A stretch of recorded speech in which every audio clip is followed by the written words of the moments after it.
윤석열, 이제 그 종말이 너무나도 빠르게 다가오고 있습니다.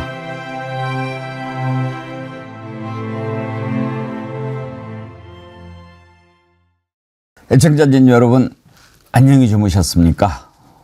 어제 참 오랜만에 푹 잤다는 분들이 많으셔서 제가 아주 기쁩니다. 저도 간만에 중간에 안 깨고 잘 잤습니다. 그동안 힘드셨는데 이제는 푹 주무시고 건강 잘 챙기시기 바랍니다.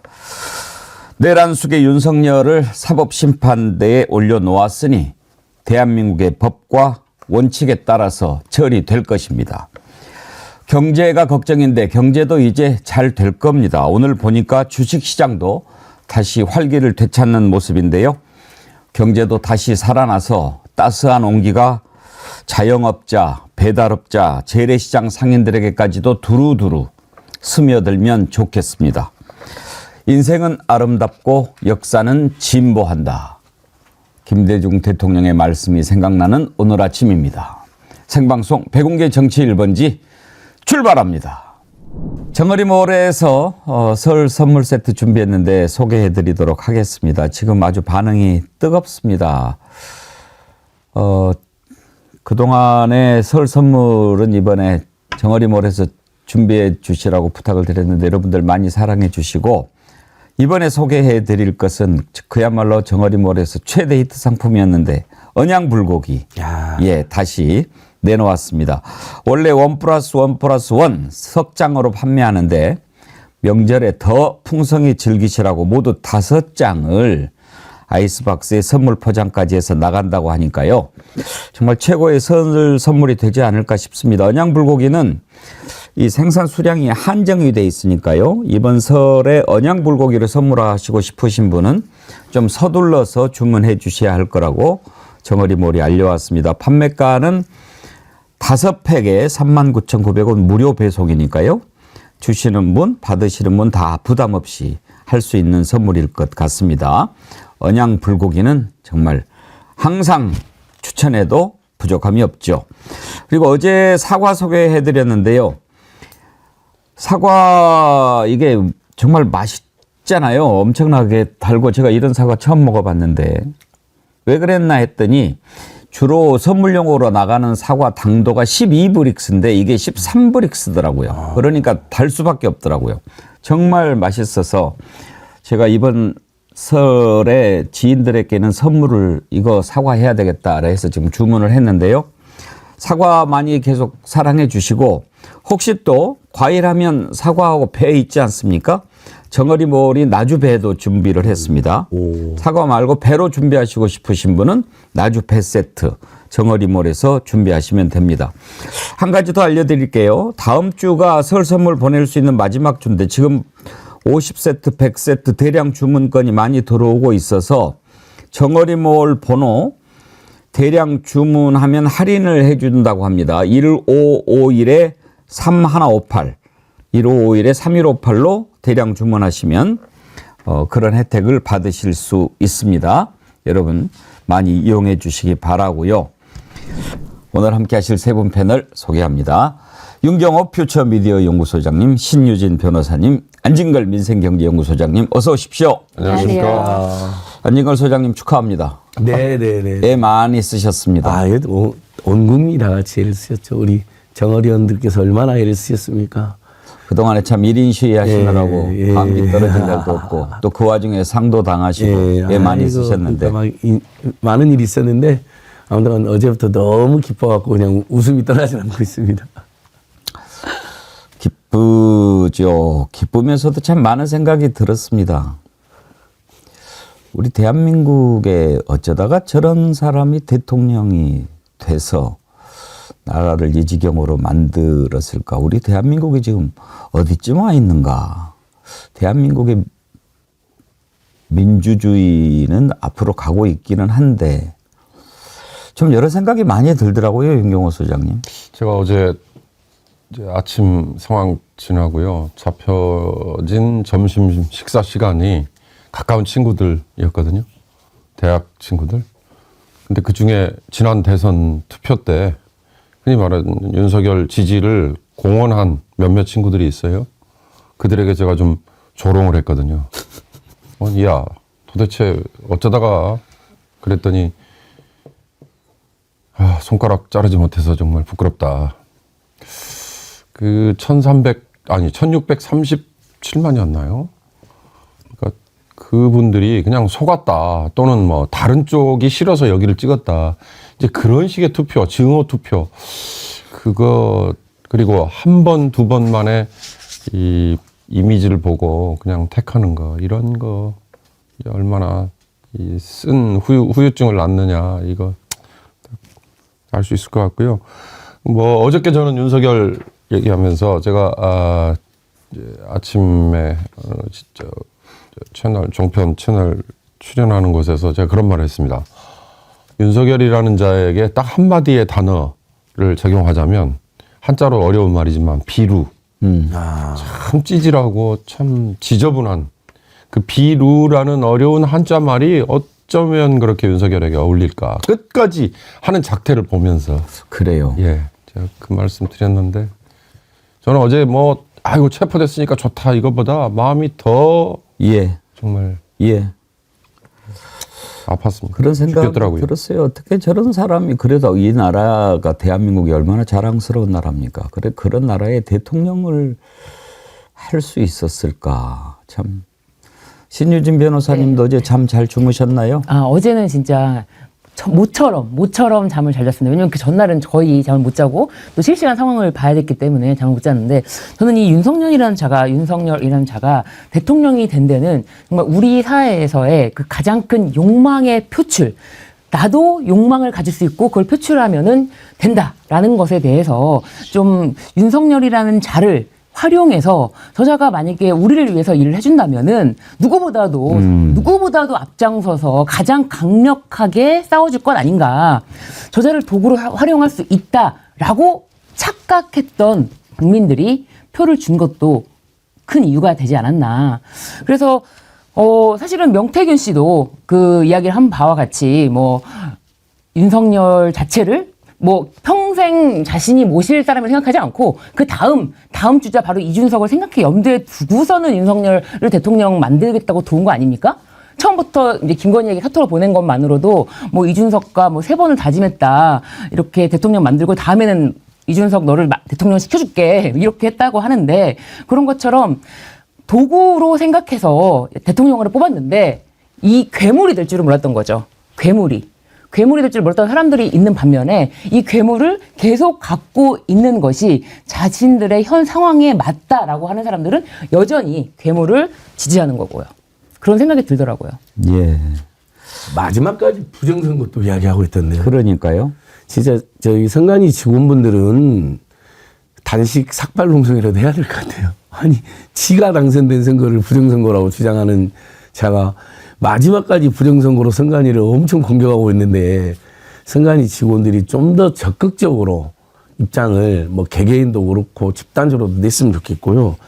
우리 윤경호 선생님께서 필요하다 이야기 얼른 찾아보니까 아주 천하고 더절하고 더럽다는 어려운 한자긴 하네요. 더러울 천자, 더러울 비루자를 썼는데 정말 딱 그 꼴이 맞는 것 같습니다. 그러니까 내란 수괴가 체포돼서 이제 한국의 경제와 민주화 또 국정 운영이 정상이 되겠다. 그것 때문에 저도 웃음이 나왔지만 참으로 심란한 상황인 것이죠. 정말 어쩌다 우리 대한민국이 이런 세계적인 찬사와 박수를 받던 대한민국이 세계적인 조롱과 비난의 대상이 돼버렸나. 윤석열과 그 일당 때문에.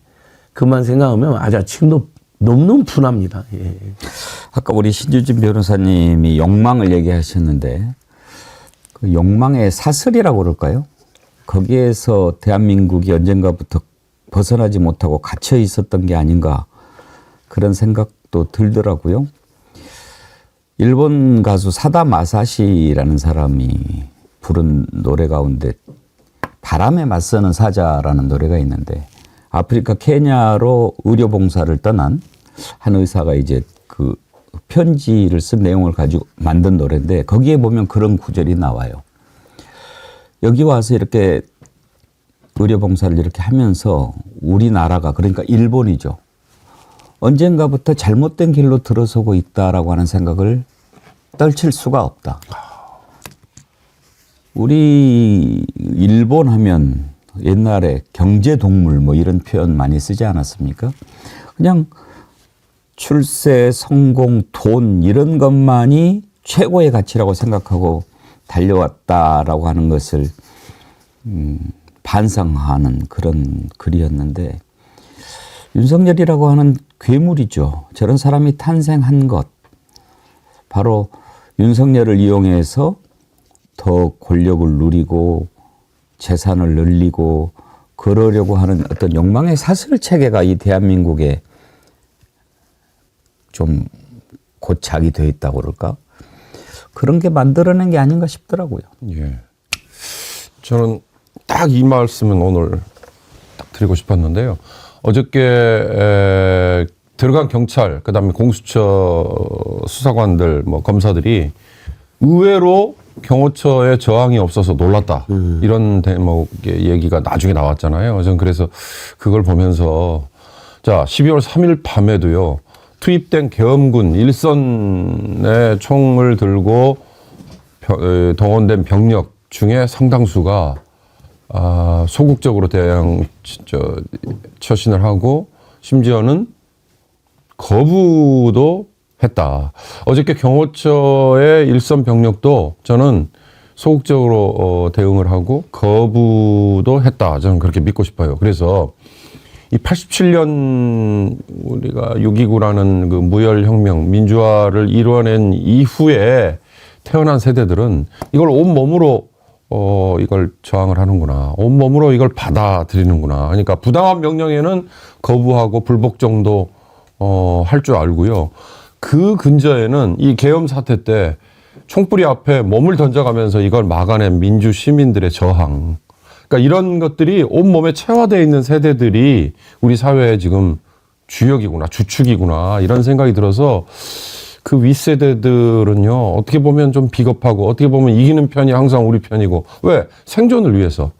근데 이제 우리 87년 이후에 이 세대들은 이게 정말 몸으로 체화되어 있는 게 다르구나, 그런 생각이 들어서 저는 부당한 명령에 대한 거부, 불복종 이런 것들이 박정훈 대령의 실천이 아니었어도 우리 사회 곳곳에 상당히 많이 지금 뿌리를 받고 있는 것 같아서 일견 좀 믿음직스럽기도 했습니다. 예, 어제 그런 것도 우리가 참 많은 것을 느끼게 하는 부분이었죠. 철학자 박구용 교수가 쓴 빛의 혁명과 반혁명 사이 거기에 보면 과거가 현재를 돕고 있다. 그런 표현이 나오거든요. 그러니까 이번에 경호처 직원들이 1차 집행 때는 막 그렇게 막고 적극적으로 저지하지 않았습니까? 그런데 이번에는 그냥 안내까지 해줄 정도였단 말이에요. 그건 뭔가 지난번에 계엄 선포됐을 때 국회에 들어왔던 군인들의 눈빛과 모습에서도 우리가 그런 것을 보았고 또 이번에 경호처 직원들의 모습에서도 보았듯이 부당하고 불법적인 명령은 따르지 않아도 된다가 아니고 이제는 따르지 않아야 된다라고 하는 원칙을 깨닫게 된 것. 이것이 하나의 역사 발전의 어떤 그 부분으로 이렇게 가고 있다. 그런 것을 보여준 날이었다. 그런 생각이 들더라고요. 더군다나 이제 그런 것들이 또 사법부에서도 하나하나 쌓여가지 않습니까? 박정훈 대령의 항명죄 무죄가 난 것도 바로 우리나라가 그런 것들이 이제 저는 민도가 올라가고 국민의식 수준이 올라가는 그런 단계라고 봅니다. 부당하고 정의롭지 않고 불의한 그런 명령은 이제는 받아들이지 않는데 어떻게 내리겠습니까? 그래서 이제는 그런 날들이 다가오고 있다. GDP가 올라간다고 선진국 되는 게 아니잖아요. 국민들이 어떤 생각을 갖고 있느냐. 그런 점에서 보면 윤석열 저자는 우리나라 국민들 수준에도 한참 못 미치는 그런 자입니다. 근데 참고로 말씀드리자면은 그 박구영 교수님의 빛의 혁명과 반영문 사이 저도 읽었는데 그 과거가 현재를 도울 수 있는가, 죽은 자가 산자를 구할 수 있는가, 이것은 이제 원문은 한강 작가가 예, 먼저 이제 하셨고 이제 박구영 교수님이 인용을 하시면서 많은 설명을 주셨는데 그랬죠. 예, 그 책을 읽으면서 저도 이제 우리 앵커님께서 그 책을 하루 반 만에 전부 다 읽으셨다는 말씀을 듣고 저도 멈추지 않고 끝날 때까지 읽었는데 정말 여러 가지 생각을 던지게 만들어주더라고요. 네. 예, 한두 분만 소감을 더 소개해드리고 윤석열 얘기로 이어가겠습니다. 세상 사는 이야기님, 43일 동안 조마조마했는데 어제는 지인들과 술 한잔 했습니다. 여기는 중국이라서 53도 백주 석잔 했습니다. 그런데 기분이 좋아서인지 술이 취하지 않아서 좋았습니다. 항상 매일 시청하고 있습니다. 앵커님 시원시원하게 말씀하시는 것 정말 좋습니다. 예, 고맙습니다.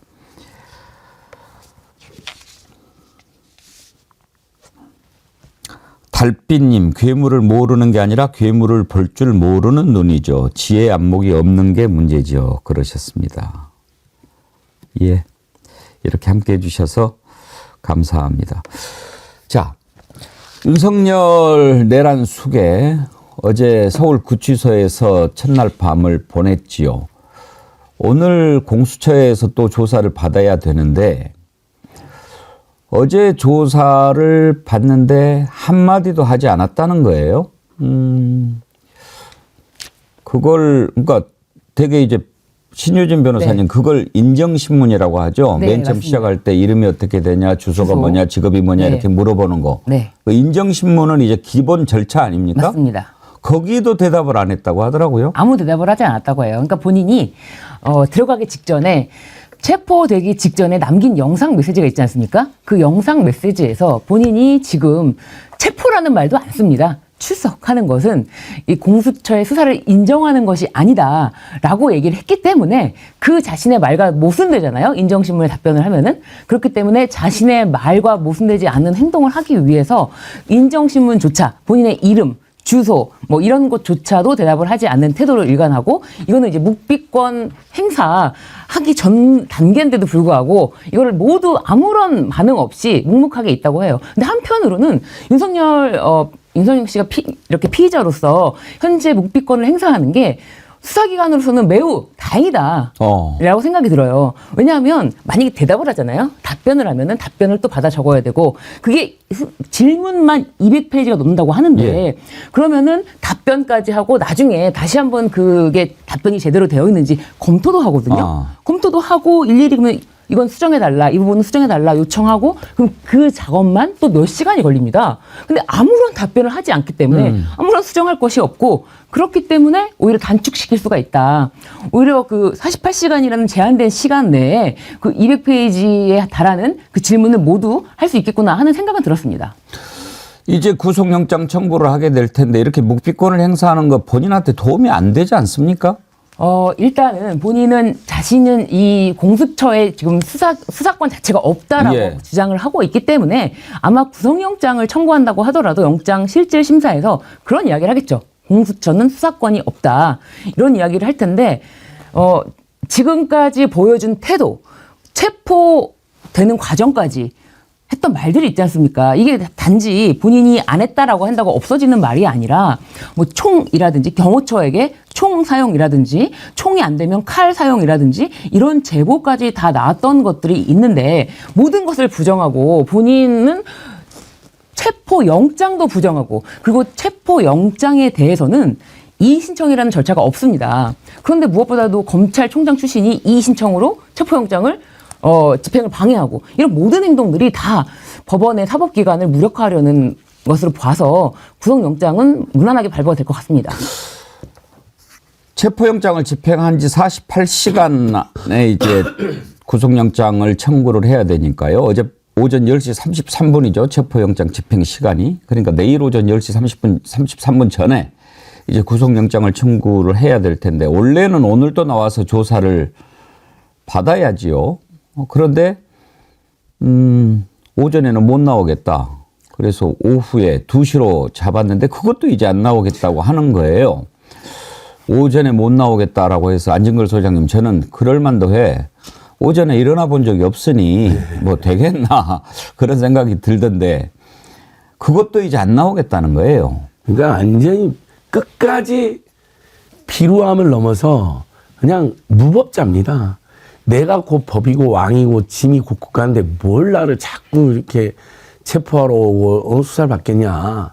그리고 자기가 생각하기에 공천은 검사도 아닌 자라는 아주 그 또 부당한 엘리트식으로 공천 깔보면서 온 국민에게 다시 한번 윤석열이라는 사람이 얼마나 저질이고 저열한지를 또 보여주고 있는 것이죠. 근데 저는 공수처에서 원래 이렇게 구속 또는 체포된 피의자 또는 피고인이 버티면 강제 구인해서 조사합니다. 일반인들은 5번의 이번에 소환의 기회를 줬는데 일반인 2~3번째 대부분 체포되고요. 지명수배 또는 지명통보, 지명수배 전따위 지명통보되고 이미 엄청난 특혜를 누렸습니다. 어제 갈 때도 수갑도 안 찼죠. 호송도 안 했죠. 뭐 경호차량 다 이용했죠. 지금 구치소도 갈 때도 그 입구에서 내려서 원래 걸어가야 되는데 특별 차량으로 들어가고 끝까지 안 보이잖아요. 그러니까 온갖 특혜를 다 누리고 있는데 오늘 공처가 단호하게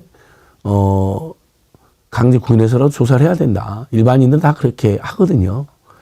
윤석열이 이번 내란 과정에서 보여준 것 문제가 정말 태산 같지만 가장 큰 문제는 법을 무시하는 겁니다. 법을. 그러면서 본인이 얘기하는 것이 정이고 그게 법이고 꼭 이런 태도를 보이지 않습니까? 지금 어제도 진술 거부하고 오늘 또 조사 안 받겠다라고 하는 것은 나는 이 수사 인정 못해라고 하는 건데 그러면서도 또 오늘 이제 체포 적부심 신청을 서울중앙지법에 했는데 오후 5시에 윤경호 소장님 거기는 또 나가겠다는 거예요. 근데 지금 체포 적부심이 법원에 접수가 되는 순간부터 예. 체포영장 48시간 시한 그게 늘어난다 이런 제가 기사를 봤는데 그런가요? 그거 우리 신 변호사님 설명을 좀 들어봐야 될 것 같아요. 네, 맞습니다. 그거는 체포 기간에 불산입 됩니다. 그것은 이제 그 대신 이제 그 서류를 뭐 피해자가 접수한 때로부터는 아니고요. 그 서류가 검찰청에서 법원으로 접수가 된 때로부터는 체포 기간에 불산입이 됩니다. 그러면은 일단 그 체포 적부심 하는 그 시간 동안만큼은 이제 더 연장이 되는 거군요. 네, 그렇습니다. 서울중앙지법에 왜 신청했는지 네. 그거는 이제 알겠습니다만은 네. 체포 적부심 이게 받아들여질 가능성이 있습니까? 없습니다. 거의 없다고 보시면 됩니다. 왜냐하면 체포 적부심이라는 게 체포라는 것 자체가 출석 불응 우려에 의해서 체포 영장을 발부한 것이고요. 게다가 이 영장에 대해서는 서울 서부지방법원에서 1차 발부를 하고요. 그다음에 2차에도 다시 재신청이 들어가서 다시 발부한 것이고요. 그리고 이의 신청까지 했지만 그것에 대해서도 이의 신청이 이유가 없다라고 해서 기각하고 이 적법성에 대해서 벌써 3차례나 판단이 있었던 영장이고요. 이 체포가 잘못됐다라고 하면서도 관할 법원에 체포 적부심을 청구해야 되는데 서울중앙지법에 청구를 한 것입니다. 이것을 서울중앙지법에서 적법한 신청 청구로 받아들여서 적법한 심리를 할 것인지 아니면은 각하를 할 것인지 이거는 아직 뭐 발표된 게 없지만 저는 원칙적으로 본다면은 관할 위반으로 이거는 각하해야 되는 게 맞다고 보여지지만 서울중앙지법에서 오히려 이거를 정확하게 판단을 해주는 것도 그렇게 원한다면 판단을 해주는 것도 나쁘지 않다라고 보여집니다. 그러니까 그동안 구속적부심도 받아들인 경우가 거의 없는데 체포적부심은 받아들였다는 걸 본 적이 없는 것 같으냐? 그냥 지 멋대로 그냥 공수처나 이 공조본의 수사가 싫으니까 지 멋대로 해볼 수 있는 모든 걸 해보는 거죠. 그러면서 또 있지만 극우 세력을 네. 관심 끌고 네. 메시지를 보내는 거라고 생각합니다. 그러니까 체포영장 적부심 이거 받아들여지겠습니까? 택도 없죠. 그런데 계속 공수처 나가서 진술 거부하고 체포영장 적부심 신청하고 이렇게 막 발악을 하는 이유가 뭐겠습니까? 나 부당하게 지금 수사받고 있어. 이거 다 엉터리야. 이러면서 이제 지지자들한테 계속 이 자체가 지금 어제도 뭐라고 그랬습니까? 대한민국 법이 무너졌다고? 그러니까요. 뭐 뭐 뭉쳐라 이제 딱 한마디로 얘기하면 그렇죠. 이제 그 호소 아니면 그걸 유도 뭐 이런 거죠. 근데 저는 처음부터 어차피 48시간 내에 윤석열이 가서 묵비권 행사할 거다 이거 예상됐잖아요. 그러니까 구속 영장이 신청이 되고 좀 뭐 이것도 발부가 될 거라고 확신을 했으니까 그러면 넘어가고 나면 공수처에서의 열을 그 다음에 검찰에서의 열을 그때는 과연 윤석열이 어떤 태도를 보일까? 왜냐하면 아까 우리 안진걸 소장께서 잠시 말씀하신 것처럼 윤석열과 그 일당들은요 공수처를 인정하지 않고 수사권이 없다 이걸 떠나서 공수처라는 기관 자체를 깎아내리려고 하고 그다음에 공수처의 파견이라고 얘기해야 됩니까? 공수처에서 지금 일하고 있는 검사들을 뭐 무시하고 뭐 이런 태도들 이제 이런 좋아요. 그런데 그러면 검찰의 경우는 과연 윤석열이 검찰총장 출신으로서 이 상황에 뭐 직권남용이든 내란죄든 어떤 태도와 반응을 보일까? 그게 저는 상당히 궁금했는데 거기에서조차도 무시한다. 이러면 정말 이제 법 이걸 나는 뭐 받아들일 수 없어라는 건데 현직 대통령이 일으킨 쿠데타 이게 모든 법 체계를 다 무너뜨리려고 작심을 한 건데 더 이상 법을 논한다는 거는 웃기는 거죠. 저는 더 열받는 게요. 이 윤석열이 여러분 검사할 때 어땠냐면 죄도 아닌 사람들도 소환을 남발하고 압수수색 엄청 많이 하고 그다음에 사람 불러다가 강압 수사를 많이 하기로 유명한 검사입니다. 지는 검사가 해서는 안 될 짓까지 하면서 온갖 수사력을 총동원하고 심지어 직권을 남용한 걸로 유명한 검사거든요. 그래서 우리가 예전에 여러분 애청자들께 몇 번 말씀드렸잖아요. 신정아 씨가 자기 책에다가 여성으로서는 정말 쓰기 어려웠던 윤석열이랑 윤대진이가 돌아가면서 자기를 강압 수사를 했는데 너무너무 겁을 주고 협박을 해갖고 자기가 조사받는 도중에 오줌을 쌌다라는 그게 책에 정확히 제가 그 책을 직접 봤거든요. 그 정도로 소환과 수색과 강압 수사를 남발하던 자가 이제 자기가 수사를 받아야 되니까 소환도 5번을 거부하고 결국 그래서 그 난리를 피워갖고 결국 경호처 직원들이 전부 다 범법자로 만들어 가면서까지 버티다가 가가지고 하는 짓이 묵비권 행사하고 오늘 오전에 봐달라고 해놓고 해서 오후에 했더니 오후에 또 안 나가고 그러니까 죄를 억만급으로 더 쌓고 있는 것입니다. 사형의 사형으로 갈 수밖에 없다. 이렇게 봅니다. 부산이 대위님 영장 그 말이 많네.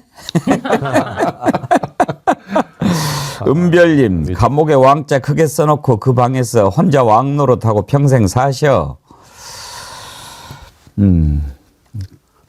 여러분들이 뒤에 있는 얼굴이 참 보기 괴롭다고 그러시는데 PD님 웬만하면 이제 볼 만큼 봤으니까 그냥 법과 질서의 확립 서울구치소 그걸로만 배경을 해 주십시오. 괴로워하는 분들이 적지 않습니다. 그 어떤 말을 해도 좀 논리가 이렇게 좀 맞아야 그럴까 보다 그렇게 하고 좀 동의를 하지 않겠습니까? 그러니까 이상한 사람들끼리만 서로 통하는 거예요. 부정선거 얘기를 하는데요. 본인이 대통령에 당선이 됐잖아요. 근데 어떻게 부정선거를 했는데 내가 당선이 될 수가 있나요? 안 된 사람이 하는 얘기잖아요, 그거는. 예? 시험 봐서 학교 1등한 놈이 시험 문제 이상하다고, 야, 저 틀렸다고 이렇게 막 지금 시비 걸면 2등한 놈은 어쩌란 말입니까? 말이 돼야죠. 그리고 또 이번에 공수처에서 이렇게 수사하니까 공수처장이 눈치 보네, 공수처장이 뭐 공명심에 뭐 나경원 그런 얘기를 하던데 공수처장 누가 임명했나요? 이 정권 사람 아닙니까? 네. 그런데 그걸 그렇게 이야기를 해요. 그러니까 좀 어처구니가 없어요. 그러니까 자가당착. 예, 자가당착. 자기 부정. 예, 스스로 자기 부정.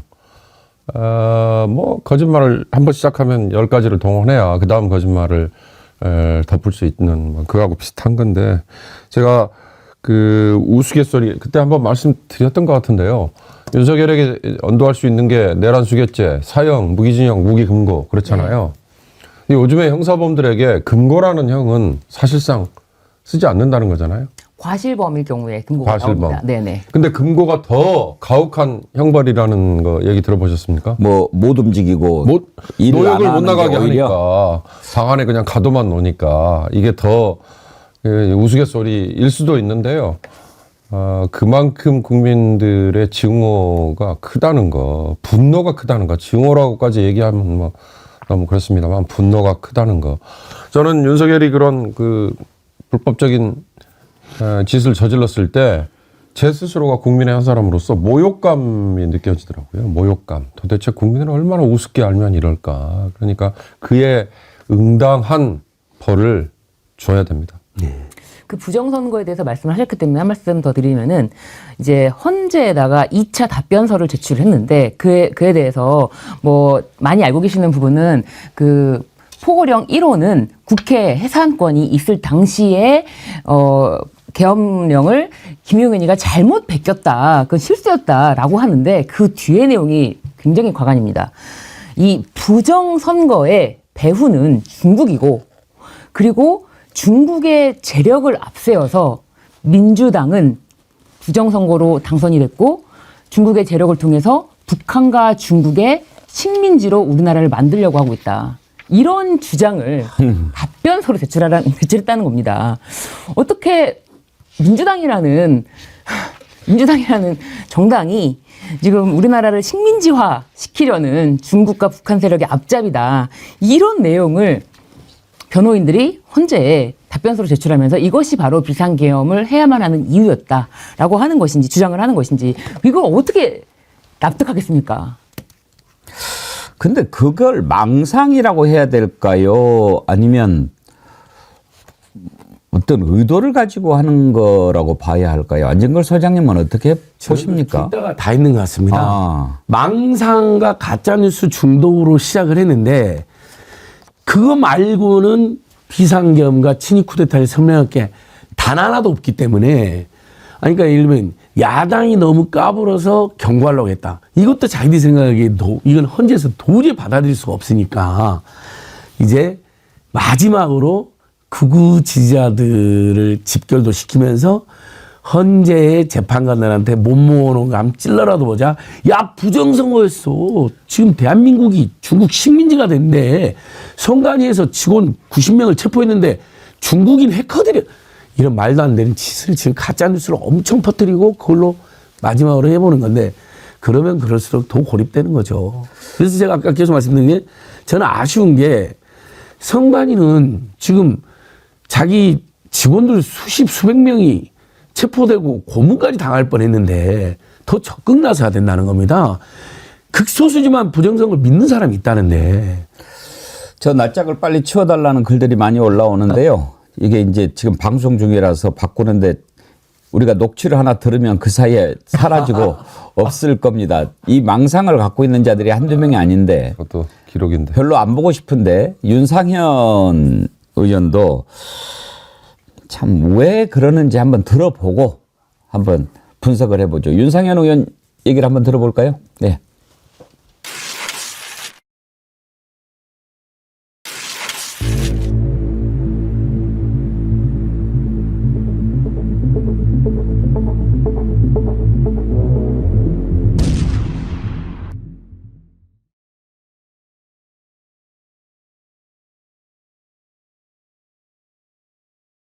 감사원장까지 탄핵하는 거 보고 야 이대로는 안 되겠다. 내가 임기를 2년 반 더 하는 게 무슨 의미가 있겠냐. 라는 식의 생각을 하셨다. 그래서 그런 거에 대해서 아마 수사 과정에는 말씀 안 하실 것 같고요. 아마 법원 단계 가서는 적극적으로 의견을 막는 탄핵 심판 이런 절차에서는 적극적으로 의견을 개진하실 겁니다. 진상 거부권 행사신다는 말씀이시죠? 지금요? 아마 여기서는 아마 그러실 거예요. 애당초 수사권은 없다라고 하기 때문에 제가 말씀드렸잖아요. 이거를 잘 모르셔. 그래서 공수처법 26조에 의해서 이 사건 일체를 서울중앙지검으로 송부를 해야 됩니다. 한번 자세히 보십시오. 잘 모르신다고 그러는데 신혜진 변호사님, 윤상현 의원이 잘 모릅니까? 지금 저 기자가 잘 모르는 겁니까? 윤상현 의원은 지금 이 상황에서까지 철저하게 뭐 윤석열을 지키는 것만이 자신이 살 길이라는 걸 너무나 잘 알고 있습니다. 굉장히 계산적인 행동입니다. 이 모든 행동들이. 그렇기 때문에 끝까지 어떻게 보면은 윤석열 피의자, 윤석열을 위해서만 행동한다. 이거 하나로밖에 목적이 설명이 되지 않습니다. 그 이유를 대는 것도 비루해요. 그러니까 맹목적인 극우 세력들에게 이번 기회에 확실하게 올라타겠다. 이거에 가장 선두에 섰던 자가 저 윤상현 의원이잖아요. 거기에 뒤늦게 숟가락을 올리는 게 나경원인 것 같아요. 그 마지막까지 뭐 관저 앞에 가서 뭐 20명 남짓. 그다음에 실제로 그들을 또 윤석열이 올라오라 그랬다면서요. 그래서 만나서 지금 한 얘기가 지금 윤상현이 저 얘기잖아요. 뭐 그러면서 뭐 김건희 얼굴도 잘 안 됐더라 뭐 이런 얘기 했잖아요. 근데 참 저는 이 쑥 지나갔습니다만 이제 나중에 우리 신 변호사님 같은 전문가들이 하실 얘기인데 공수처든 검찰이든 기소를 할 때요. 우리가 지금 흔히 알고 있는 직권남용 내란 말고 우리 여러 번 거론했던 외환 유치죄 정말로 드론 뭐 아니면 뭐 무인기 그다음에 심지어 몽골에 가서 뭐 정보사의 요원이 뭐 접촉을 하려고 했느니 이런 외환 유치죄를 반드시 규명을 해야 된다. 그게 반드시 기소가 되고 그게 수사에서 밝혀져서 그것도 추가로 단죄를 해야 된다. 그 말씀 꼭 드리고 싶었어요. 예. 그러면서도 또 탄핵 심판 변론 기일은 또 연기해 주라고 요청을 했다고 그러더라고요. 예, 물론 받아들여지지 않았는데 이건 또 어떤 의도입니까? 그러니까 이제 탄핵 심판 절차는 자신이 지금 형사 재판이 있기 때문에 연기하려고 하고 형사 재판은 내가 탄핵 심판에 나간다 하기 때문에 또 계속 미루고 그런 어떤 지연 전략의 일환이라고 보고 있는데요.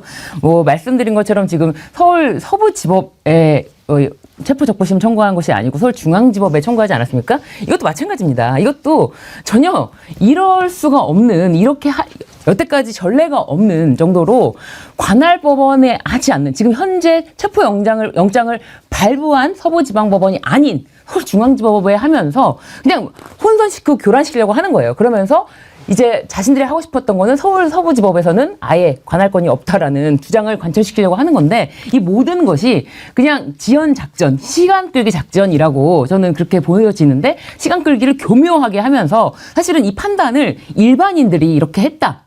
이런 식으로 신청을 했다라고 하면은 법원에서 이거를 굳이 어떤 배당을 해서 기일을 잡아주고 이러지 않고도 바로 각하를 시킬 텐데 특별히 정확하게 따박따박 이야기를 해줘야만 법원에서도 더 이상 이것에 대해서 뭐 기사라든지 뭐 잡음이 없기 때문에 다 판단을 하는 것 같습니다.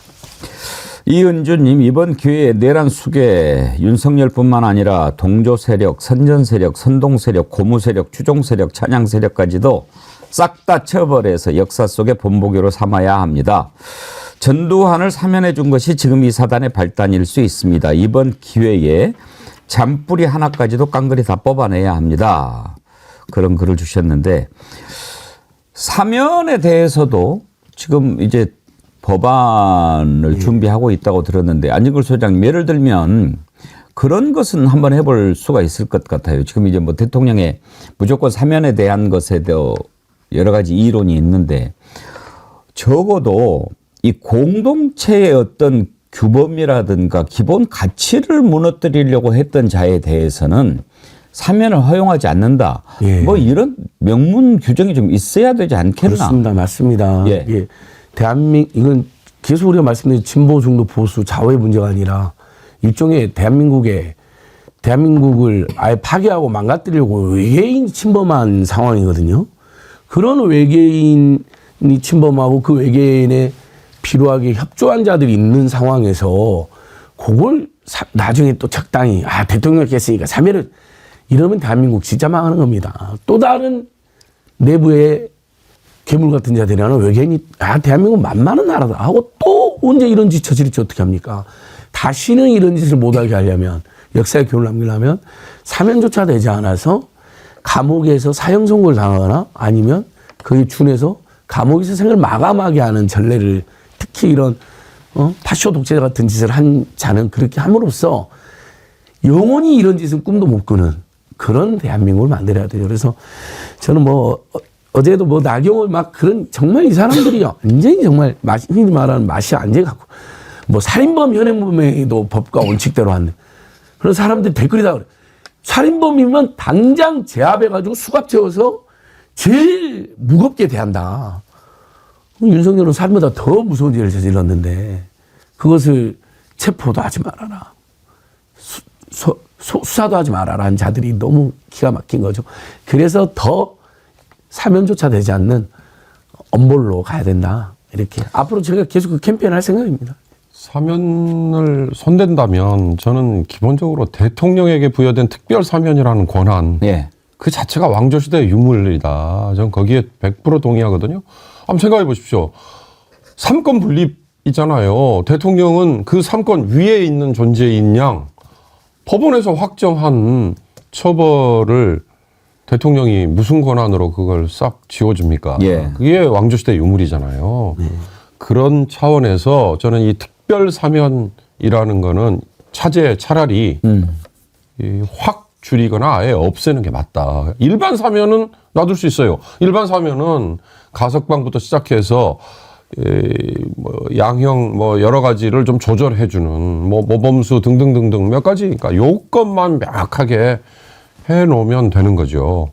그리고 그게 형평성 있게 다뤄지면 되는 거고. 그런데 특별사면이라는 거는 아니 전직 대통령이기 때문에 아무리 큰 죄를 저질러도 적당히 사면될 것이다. 아까 우리 저 애청자 이은주님이 하신 그 말씀이 정말 맞아요. 전두환 같은 지 동족을 총칼로 그렇게 무차별 살육을 하고 그걸 바탕으로 정권을 잡아서 떵떵거렸던 자가 사면되고 그리고 그 이후에도 전혀 부끄럼 없이 사과 한마디 안 하고 살다가 그냥 죽어버렸잖아요. 그건 도대체 뭡니까? 그러니까 이런 것들 그 특별 사면에 관해서는 저는 차라리 그걸 없애는 게 맞다라는 생각입니다. 그렇죠. 대통령한테 너무 많은 권한이 주어져 있어요. 전 한편으로는 예. 그 특별사면 자체보다는 그 죄질에 따라서 절대 사면을 행사하면 안 되는 예를 들면 내란이라든지 국민 전체를 상대로 한 이런 행위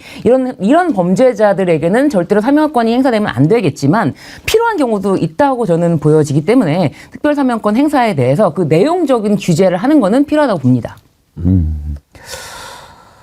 정말 그 사면이라고 하는 것에 대해서도 이번 기회에 조금 다시 생각을 해볼 필요가 있기는 있을 겁니다. 정필성님이라고요. 우리 그 애청자님 가운데 사행시, 삼행시를 참 잘 짓는 분이 계세요. 무기징역으로 사행시를 하나 만들어서 보내주셨는데 신유진 변호사님이 한번 운을 떼주실래요? 무리하게 개기면서 기술만 부리다가 징글징글하다. 역술인한테 물어봤자 너 사형이야.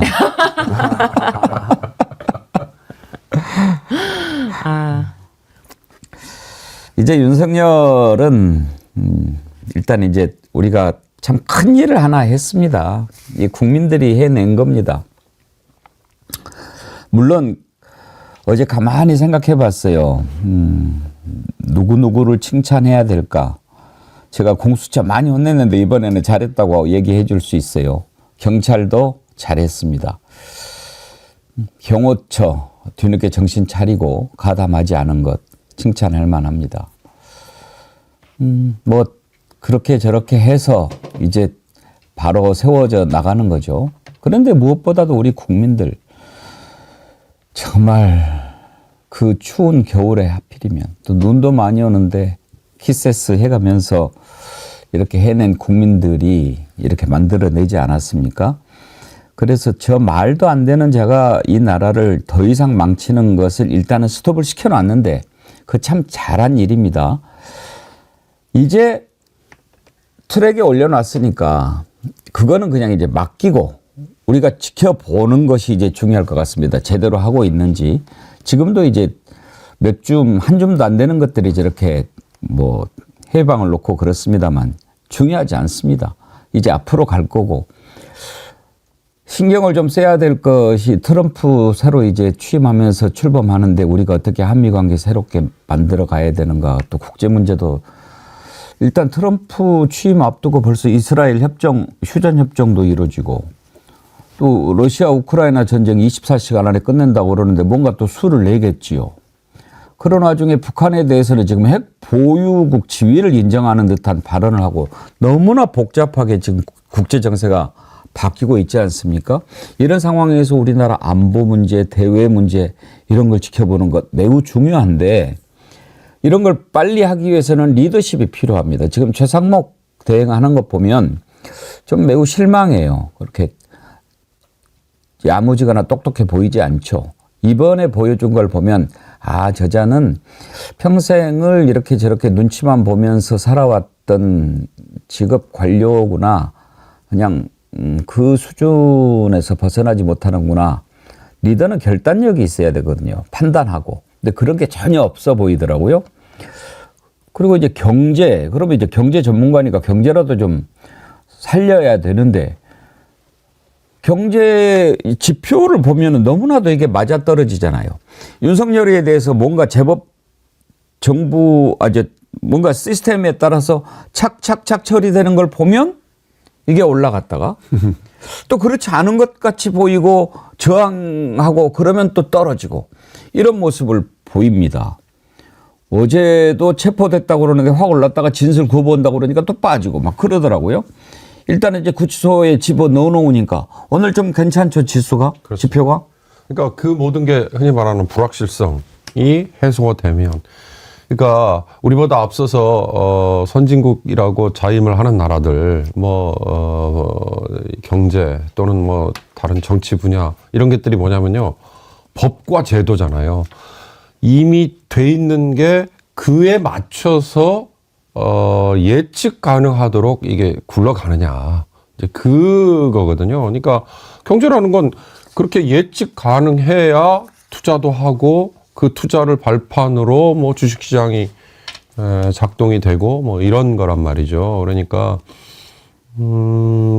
글쎄요, 이제 최상목 대행을 비롯한 뭐 지금의 내각 권한대행 이 체제는 짧으면 짧을수록 좋은 거죠. 짧으면 짧을수록. 그리고 그 기간 안에는요, 가능한 이 권한 행사를 줄여야 됩니다. 저는 절대적으로, 그러니까 물론 해야 될 것 반드시 해야죠.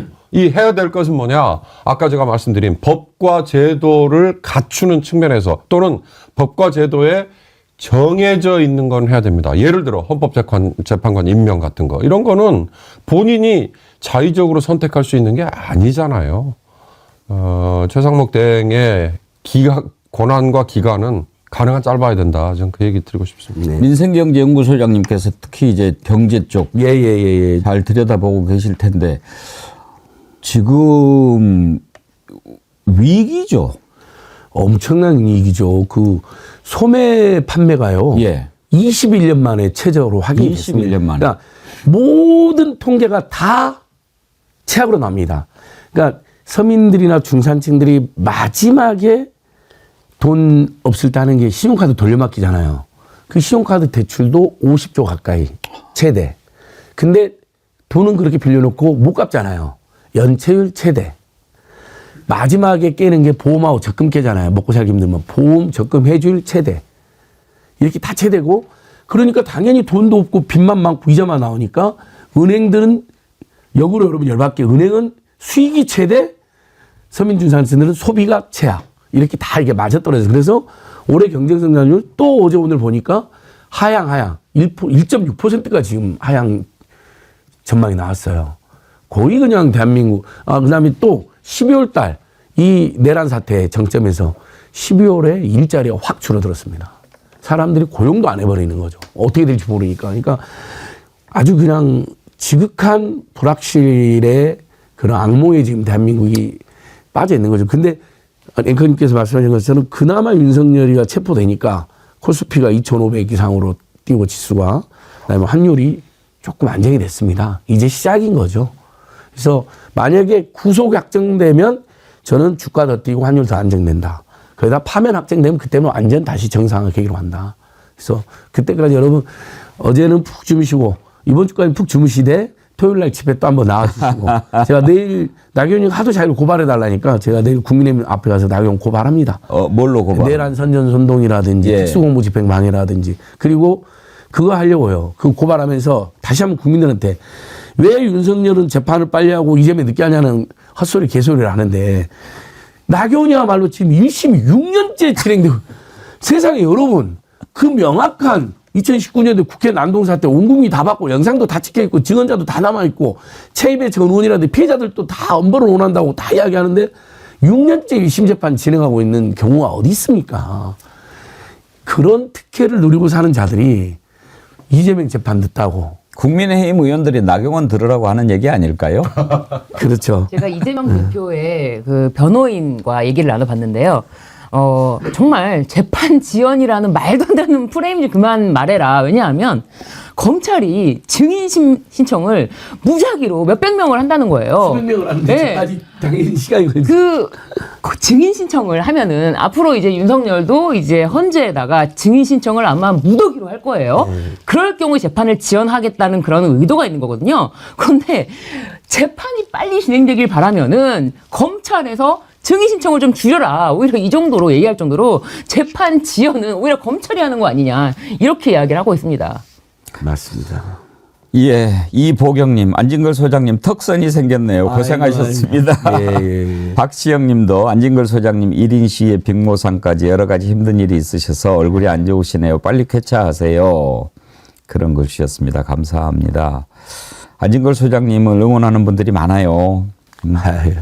캐모마일님은 일본에서 슈퍼챗 보내주셨네요. 일본 앵화로 15,800eng 보내주셨는데 15,800eng의 의미가 뭘까요? 그러게요. 뭔가 또 이 숫자 의미가 있으실 것 같은데 예. 한 번만 더 소개하고 김건희로 넘어갑시다.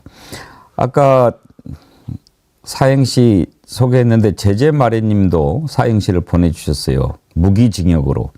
이번에는 우리 안진걸 소장님 한번 운 떼주실래요?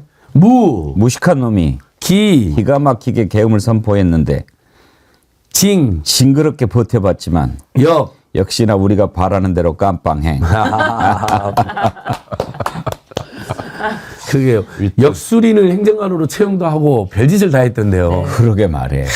아니 정말 저는 이거 빨리 좀 정리되고 우리가 지금 밝혀내야 될 게 한두 가지가 아니지 않습니까? 내란으로 일단은 이제 정리를 하지만 그동안 이채양 명주 비롯해서 지금 조사할 게 한두 가지가 아닌데 빨리 저 용산의 대통령실 앞인가? 거기에 그 땅 파고 묻었다는 흉관. 5개 뭐. 예.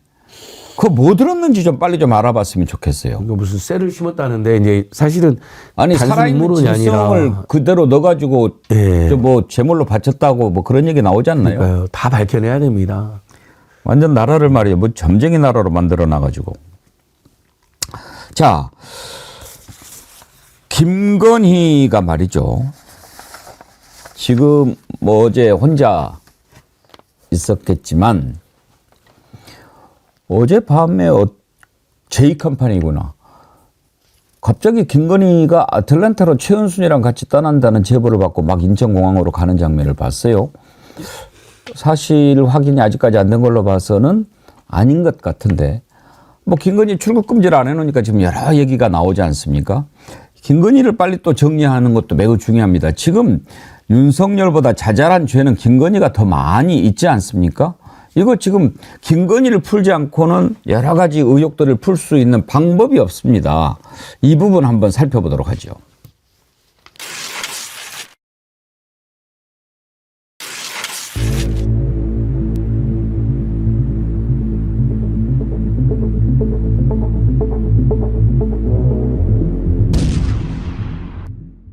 혹시 여사님은 아내 뭐 봤어요. 얼굴이 형편없더라고. 안 되더라고. 저런 얘기 들을 때마다 화가 나요. 저런 얘기를 들었기 때문에 자꾸 성형을 하는 겁니다. 자꾸 얼굴이 부끄럽다 그러니까 가서 또 한 번 만지고 싶고. 아니 국민 얼굴을 봐야지 국회의원이면. 근데 지금 김건희에 대해서 출국 금지가 아직 안 내려져 있나요, 신혜준 변호사님? 저도 지금 확인해 보려고 하고 있는데 예. 출국 금지는 창원지검에서 했을 수 있을 텐데 지금 출국 금지를 지금 해야 된다라는 이야기까지는 있는데 아직 출국 금지를 하진 않은 것 같습니다. 강덕구 의원이 SNS에 네. 이제 김건희에 대한 출국 금지와 금융 거래 제한 조치가 내려져야 한다. 네. 이렇게 됐는데 지금 혐의가 한두 가지가 아니지 않습니까? 적어도 압수수색을 해서 핸드폰은 좀 잡아놔야 되는 거 아닙니까? 맞습니다. 안진걸 소장님. 핸드폰을 뭐 교체를 했다고 하지만 옛날 번호로 전화하면 지금도 핸드폰이 살아나 있습니다. 그렇잖아요. 잠시 뭐 그 고객님의 사정으로 지금 연결이 안 됩니다. 이런 식으로 번호가 가고 있거든요. 그러니까 사실 지금 우리가 윤석열 내란에 집중했지만은 정말 내란 전에 이미 수백 가지 탄핵사 중에 이채 양명주, 공당주 여긴 김건희가 다 개입돼 있잖아요. 그래서 그거까지 딱 밝혀내야 이 내란 사태가 완벽히 진압이 되는 거거든요. 윤석열이 구속하면 되고 그다음에 그 잔당들이 진압이 되고 거기에 수계라는 김건희가 저질렀던 국정 파괴, 국정 농단행위, 국정 비리 여기까지 밝혀야 마무리되는데 지금 어떻게 보면 김건희가 수혜자죠. 그 사이에 숨어갖고 딱 비리 안 나오고 나 지금이야말로 이제 김건희 검찰이 원래 하이에나잖아요. 물어뜯기 잘하잖아요. 죽은 권력에 대해서 이럴 때는 검찰이 한번 하이에나 기질 좀 보여줬으면 좋겠어요.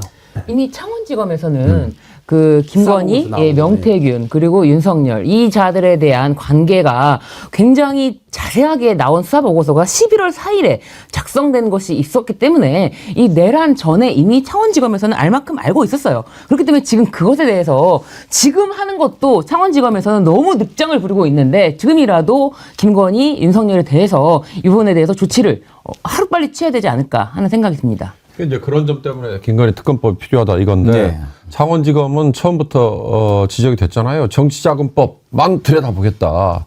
이 마치 달리는 저 당나귀 말한테 딱 눈 가리게 씌워놓고 달리게 하는 것처럼. 근데 우리 안 소장님이 정말 말씀 잘하셨어요. 검찰이라는 조직 하이에나잖아요. 돌아서서 물어뜯으면 가장 먼저 약해져 있는 곳을 네. 공략을 하니까. 그런 점에서 아마 창원지검에서 명태균의 뭐 휴대폰 3개 뭐 여기서 나온 얘기들로 다른 것들은 다 준비가 돼 있겠죠. 그걸 근데 과연 창원지검이 정치자금법만 애써 들여다보려고 하는 자세를 견제할 거냐 아니면 그 자체를 중앙지검이나 뭐 이런 데로 넘겨서 굳이 뭐 따지지 않아도 이미 고소고발이 여러 건 돼 있잖아요. 그러니까 특검법 아니어도 할 수 있을 텐데 거듭 이래서 특검법이 절실히 필요했다 이거죠. 근데 재밌는 게 뭐냐면요. 지난번에 국회에서 내란 특검법, 김건희 특검법 이런 거 이제 부결됐지 네. 폐기가 되지 않았습니까? 네. 재의결했는데 그때 보면 내란 특검법보다 김건희 특검법 찬성이 더 적어요. 네. 우리가 생각하기에는 아니 김건희 저거 해야 되는 거 아닌가? 그런데 왜 국민의힘에서 김건희 특검법을 찬성하는 국회의원이 내란 특검법보다 더 적었나? 왜 그렇다고 생각하십니까? 저는 관련돼 있는 자들이 그만큼 많다라고 많다. 하는 증거라고 봅니다. 그렇지 않습니까? 그렇죠. 내란에 직접적으로 관련된 국회의원보다는 그 김건희 특검법에 의해서 아예 국회의원직을 상실할 수 있는 국회의원들이 상당수 포함되어 있고 결국 자기 지키려고 하는 거 아닙니까? 그렇습니다. 네. 그리고 이제 그런 것에 대해서 이미 국민의힘 내부에서 공감대가 형성되어 있는 것 같아요. 그래서 이제 우리가 내란 특검법, 뭐 김건희 특검법 이런 식으로 해서 그냥 통과시키면 우리 내부가 줍니다. 내부 총질이다. 이걸 잊지 마라. 이제 이런 이야기가 공유되지 않았나 싶습니다. 명태균 게이트에 지금 거론되고 있는 사람들이 한둘이겠습니까? 네, 앞으로 계속 나오겠죠. 아마 김건희가 김영선도 자기가 이제 공천 주도했잖아요. 그러면서 그거 명태균이 준 거니까 잘해줘라 이런 말도 했다고 하는데 지금 국민의힘에서 공천돼 갖고 당선되지 않을 중에 김건희 덕본 사람이 많을 겁니다. 여러 가지로.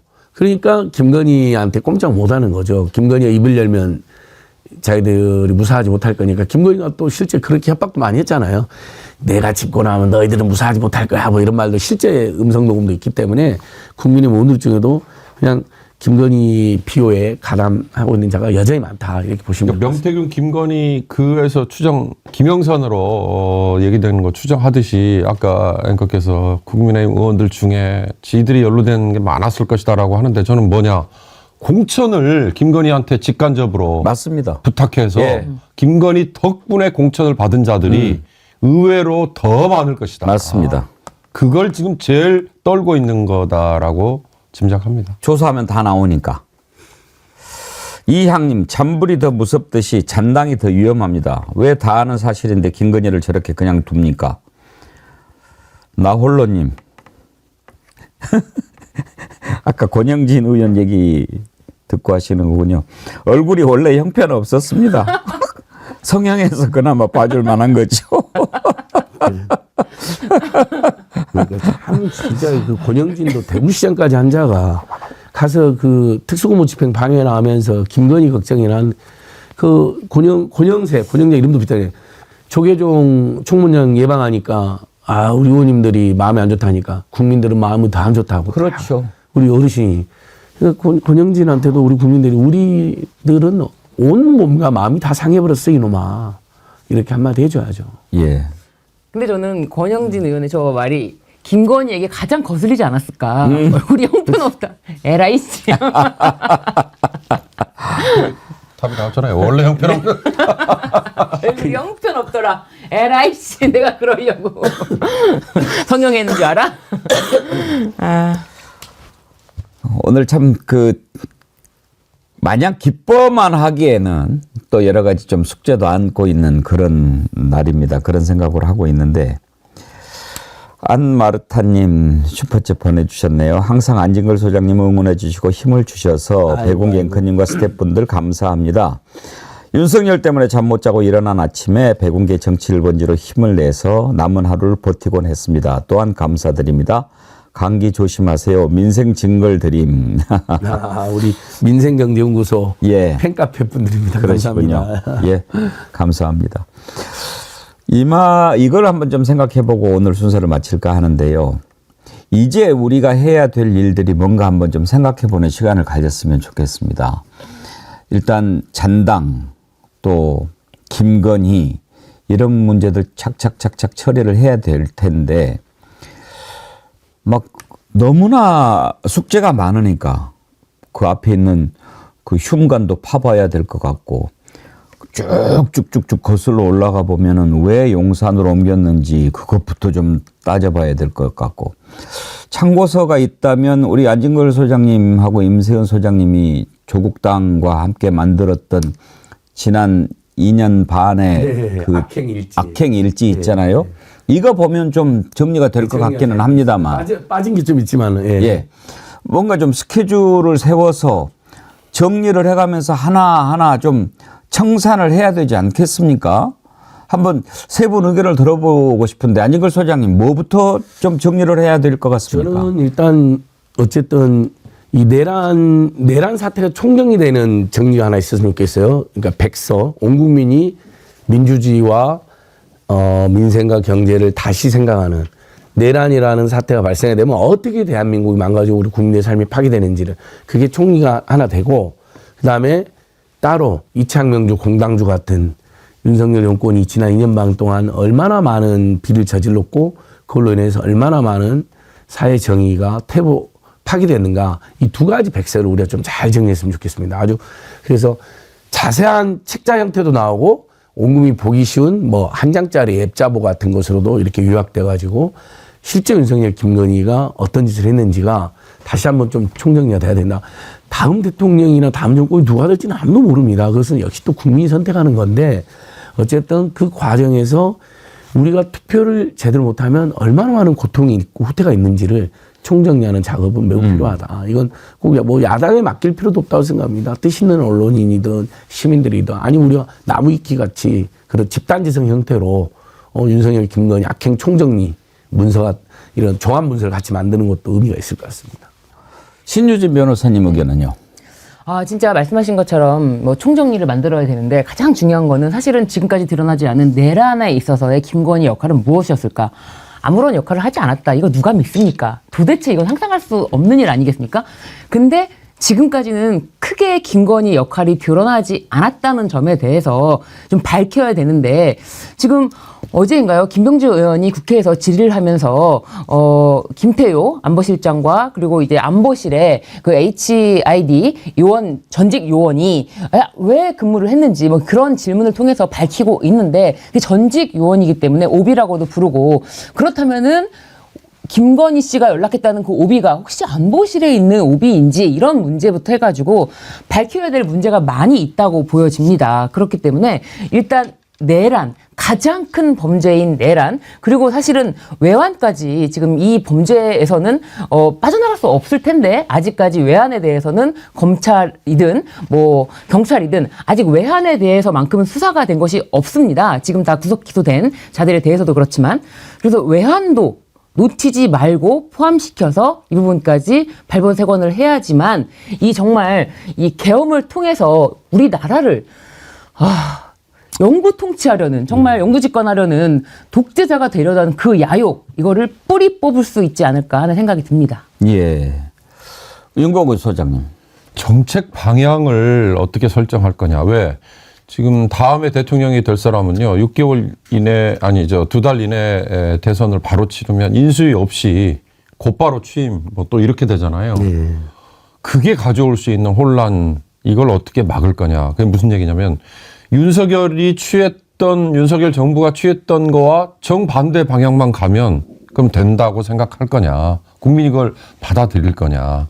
과거에 anything but 클린턴이라는 미국의 부시가 정권을 잡고 나서 무조건 클린턴의 민주당이 했던 거와 반대 방향으로만 가는 그게 우리에게도 있었잖아요. 예를 들어서 자, 경제만 한번 따져보면요. 지금 재정 정책을 윤석열 정부는 뭐 건전재정이라는 얘기를 하면서 거기다가 세금 몽땅 깎아줘가지고 지금 거의 거덜이 날 지경인 거 한국은행에서 돈을 꿔다가 재정 운영을 할 정도잖아요. 그러면 이걸 또 반대 방향으로만 확 돌리는 게 그러면 맞는 거냐. 의료 대란 얘기했습니다. 의료 개혁 얘기하면서 지금 의과대학 학생들을 왕창 뽑아놨는데 이거를 그러면 한 해에 뽑지 않는 걸로 그럼 해결이 될 수 있는 거냐. 그러니까 과연 윤석열이 취했던 거에 정반대 방향으로만 가는 거를 물론 다음에 집권을 한 세력은 그렇게 할 가능성이 있죠. 그러나 국민이 그걸 받아들이는 게 그게 부작용이 없을 거냐. 저는 그런 점에서 윤석열이 쌓아놓은 똥, 윤석열이 저지른 죄를 단죄하는 거, 그거 치우는 거, 그거 굉장히 중요합니다. 그런데 이건 길게 가야 될 일. 예를 들어서 개헌도 길게 봐야 될 건지 아니면 짧게 지금 당장 해야 될 건지 이거니까 결국은 우선순위를 정해서요. 윤석열이 했던 거에 대한 정책 방향을 바로바로 바꿔나가는 거에 당장 해야 될 일과 조금 중간에 해야 될 일, 그리고 길게 해야 될 일. 그걸 설정하는 게 참 어렵고 중요한 과제 같습니다. 아무튼 새롭게 다시 시작해야 할 때입니다. 윤석열 정권 이렇게 무너지는 걸 보면서 여러 사람들, 특히 국무위원들 보면 어떻게 한결같이 저런 놈들만 뽑았을까 그런 생각 들지 않습니까? 지금 국방부 장관 대행하고 있는 김선호 차관 보십시오. 훨씬 낫잖아요. 빨리 정리를 해야 됩니다. 우리가 했든지 정신 똑바로 차리고 지금부터 해야 될 일들 하나하나 다 또박또박 짚어서 살피고 챙기고 짚겠습니다. 이제 새로운 정부 출범하기 전까지 부디 정신 똑바로 차리고 강요들도 일단 경제 살리고 안보 튼튼히 지키는 것 잘해야 될 겁니다. 나팔매 님이요. 이 말씀 하나만 소개해드리고 지방 순천에서 감자탕 음식점 28년 하고 있는데 아침부터 밤 10시까지 10,000원짜리 해장국 2그릇 팔았네요. 너무 힘드네요. 체포된 날은 그나마 조금 장사가 됐습니다. 빨리 탄핵돼서 나라가 안정됐으면 합니다. 14일날 그러셨다고 그러는데 예, 나팔매님 힘내시기 바랍니다. 그러니까 저도 그 말씀 드려 했거든요. 이 윤석열 어제 체포부터 이제는 사실은 우리나라의 국정의 모든 목표가 국민소득 증대하고 내수 활성화에 총 집중을 해야 됩니다. 완전히 지금 현장 경제, 밑바닥 경제, 소상공인, 중소기업 경제는 파탄 지경이 아니라 아예 파탄이 나버렸습니다. 그러려면 다시 생산과 소비가 돌게 할 수밖에 없는데 그게 올인해야 된다. 지금 이미 늦었습니다. 한국은행 총재가 오늘 방금도 발표했네요. 작년 4분기 경제 성장 0.2%도 안 될 것 같다. 다 그냥 거기다가 내란까지 터져버린 거거든요. 그래서 진짜 윤석열이 체포돼서 우리 모두가 기쁘고 민주주의가 회복되고 국정이 정상화되는 계기가 되지만 그게 우리 국민들한테 실제 힘이 되려면 소득 증대와 내수 활성화 두 가지로 쭉 가져야 된다. 저는 거기에 범야권은 진짜 치밀한 지금 계획을 세워놔야 된다고 생각합니다. 내란을 진압하는 것과 함께 소득 증대와 내수 활성화 이 두 가지로 꼭 가자. 이렇게 호소드리고 싶습니다. 예. 함께해 주신 여러분들 감사드립니다. 우리가 이제 해야 될 일들이 오히려 더 많아졌다고 생각하고요. 함께 잘 해 나가도록 하십시다.